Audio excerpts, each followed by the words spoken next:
들꽃 앤드 주소연. 왜 수행을 할까? 왜 다음 생애를 위해 현생에서 힘들게 수행자의 길을 가야 하지? 수행을 시작하며 내 머릿속을 꽉 채우고 있던 의문입니다. 수행자의 길에 들어서기까지 그간 살아왔던 50년. 남짓한 나의 삶을 10년씩 나누어 정리해보면 철없이 유복한 줄 알고 살았던 유년, 지독한 가난 속 인고의 시간을 버티며 애늙은이로 보낸 10대, 혼란과 혼돈이 가득했던 절망의 20대, 물질적 정신적 체력적 고갈 속에 살아온 30대, 한숨 돌리며 주변을 조금 볼 수 있었던 40대, 늦게나마 내 삶을 돌아볼 마음이 생겨난 50대로 표현할 수 있을까? 초등학교 6학년 말, 아버지의 경제적 몰락으로 우리 집은 지독한 가난에 빠졌다. 엄마는 나를 겨울방학 2달 동안 친척집에 도우미로 보냈는데 훗날 왜 보냈느냐는 나의 질문에 엄마는 친척집에 가서 일손을 돕고 있으면 굶지는 않겠지. 라는 생각으로 보냈다고 했다.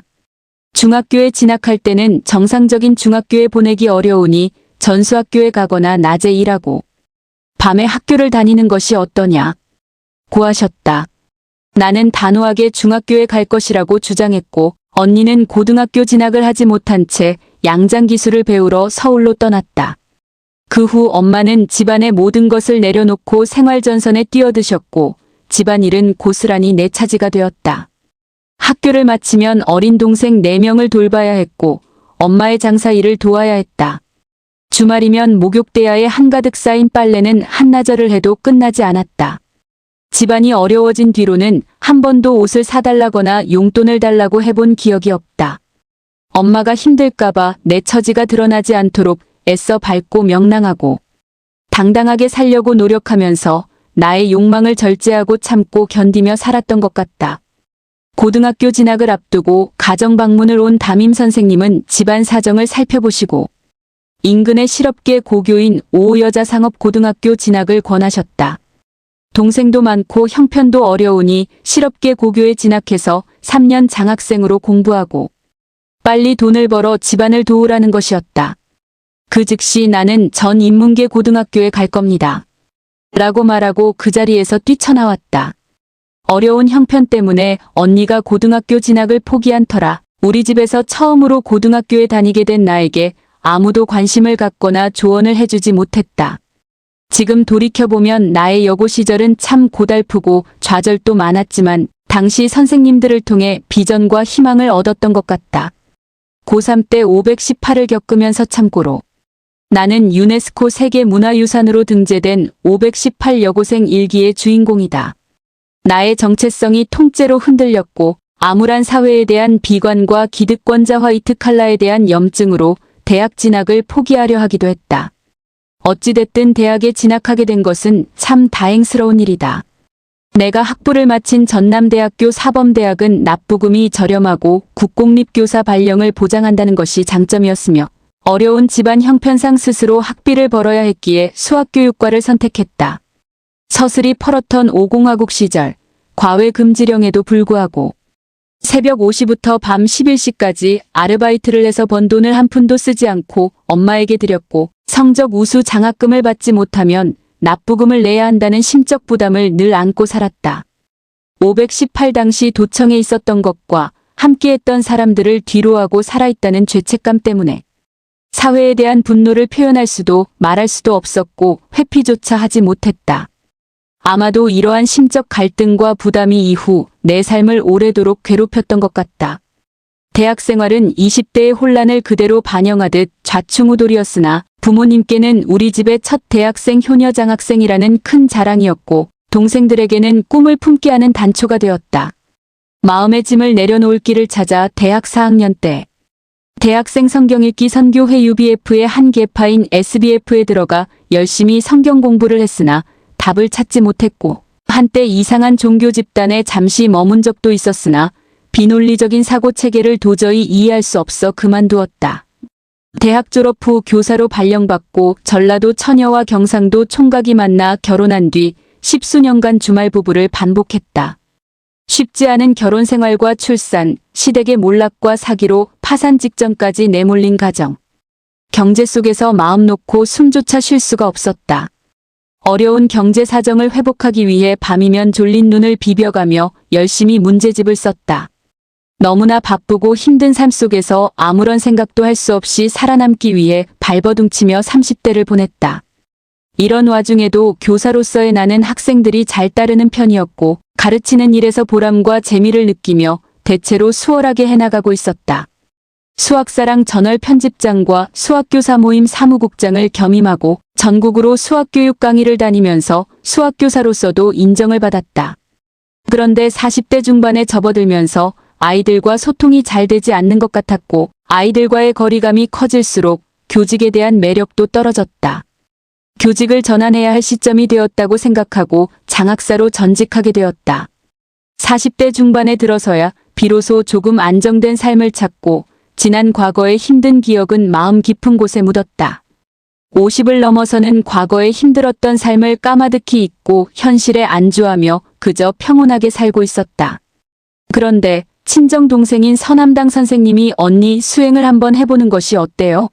라고 권했다. 이제야 겨우 삶의 안락함을 느끼기 시작했는데 수행을 하면서 다시 힘든 삶을 살아야 하나? 라는 생각에 약간은 빈정거리며 수행을 하면 뭐가 좋은데? 라고 반문했다. 주변의 모든 것이 나를 중심으로 움직이게 할 수 있어요. 언니가 하면 참 잘할 수 있을 것 같아요. 라고 했다. 얘가 아직도 세상을 덜 살았구나. 세상이 어떻게 나를 중심으로 돌아가니? 나는 돌아가는 세상의 한 부속품에 지나지 않아. 아직도 현실에 발을 붙이지 못하고 이상 속에 사는구나. 오히려 동생을 걱정했던 것 같다. 그리고 작년 2013년 여름 서남당 선생님으로부터 인도 성지순례를 함께 하자는 권유를 받았다. 교육청에서 맡은 일이 많아 매일 밤 11시가 다 돼서야 퇴근하고 토요일에도 근무를 하며 시달리고 있을 때라 당연히 갈 수 없다고 판단하고 더 길게 생각해보지도 않았다. 12월쯤 다시 스승님과 함께하는 마지막 인도 성지순례인데 이런 기회는 다시 없을 것이라는 말에 마음이 조금 움직이기 시작했다. 마침 이전 부서에서 근무했더라면 엄두조차 내지 못할 일이지만 새로 옮긴 부서는 현장 지원 중심의 업무를 하기 때문에 일정을 조정하면 가능할 것도 같았다. 갖은 우여곡절 끝에 생각지도 못한 인도 성지순례를 함께하게 되었다.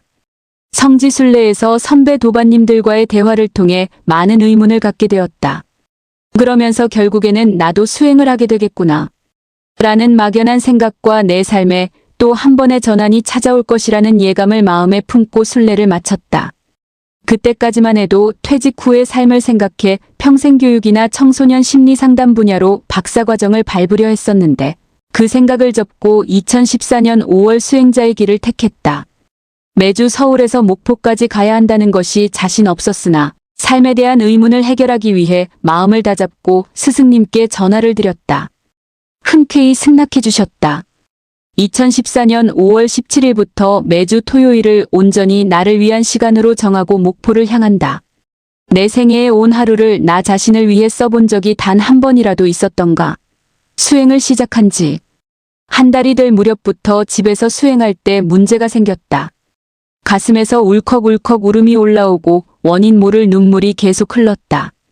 그 주 선언에서는 스승님의 말씀을 듣기 어려울 정도로 하루 종일 눈물을 흘렸고 업무 중 잠시 짬이 나면 눈물이 나려 해서 난감하기도 했다. 다시 한 달이 지날 무렵 간호로기 일을 하면서 선언에서 시작된 눈물이 일주일 내내 이어졌다.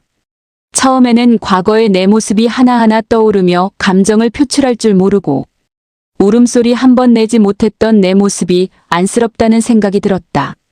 그러다 더 나아가 518대 마지막까지 함께하지 못한 죄스러운 마음이 올라왔고 수행을 열심히 해서 당시 전남 도청에 있었던 주인 없는 시신들의 영혼이 좋은 곳으로 가도록 빌어주겠다는 생각까지 과거가 하나씩 떠오르며 한없이 흐느끼며 눈물을 흘렸다. 이런 것에서 조금씩 벗어나기 시작하면서 마음이 편해지고 가벼워질 무렵 흉부호기일을 했다. 눈물 콧물 다 흘리며 엉엉 소리내어 울었다. 참을 수 없는 기침이 나오면서 가슴에 맺혀있던 것이 토해져 나오는 것 같았다. 덮고 살았던 힘든 과거가 다시 떠오르는 것이 쉽지는 않았지만 이러한 과정을 거치면서 내 마음 깊은 곳에 평온이 찾아오고 있음을 느꼈다. 지금 나는 그렇게 천천히 수행자의 길을 가고 있다. 수행하는 과정에서 또 어떤 일을 겪게 될지 설렌다. 수행이 더 깊어지면 왜 수행자의 길을 가야 하는지에 대한 의문도 풀릴 것이라 기대한다. 깊은 인간애를 지니신 존경하는 무산봉각 스승님을 믿고 따르며 죽을 때까지 몸으로, 호흡으로, 마음으로 닦아나가며 수행은 고행이 아니라 즐거움이라는 것을 온몸으로 느끼면서 새로운 세계로 한 걸음 한 걸음 걸어가는 설렘을 맛보려 한다.